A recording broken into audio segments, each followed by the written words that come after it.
Rosalie, mayroon bang nakabimbi na panukalang batas kontra political dynasties sa 19th Congress?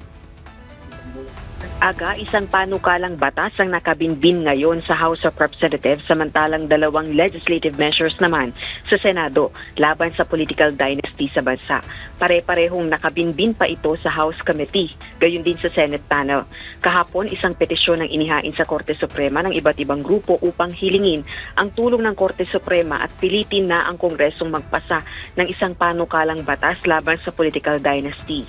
Batay kasi sa Article 2, Section 26 ng 1987 Constitution, kailangang tiyakin ang pagkakaroon ng pantay na akses sa oportunidad para makapaglingkod sa publiko at ipagbawal ang political dynasties na maaaring itakda ng batas.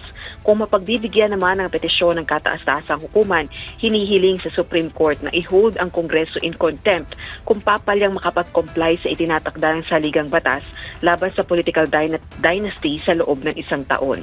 Hinamon ng magkabayang black lawmaker si Pangulong Ferdinand Marcos Jr. na magpasa ng isang anti-political dynasty law.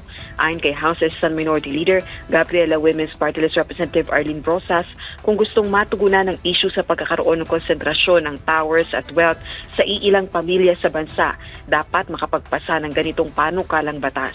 Hinamon naman ni Kabataan Party List Representative Raul Manuel ang mga kandidatong mula sa political dynasty sa bansa na wag nang tumuloy sa kanilang kandidatura sa darating na halalan kung talagang ayaw nila sa political dynasty. Samantalang si House Deputy Minority Leader, ACT Teachers Party List Representative Franz Castro naman nanawagan sa publiko na kilalanin ng mga iboboto sa darating na halalan. Balik sa iyo, Aga. Maraming salamat, Rosalie Coz.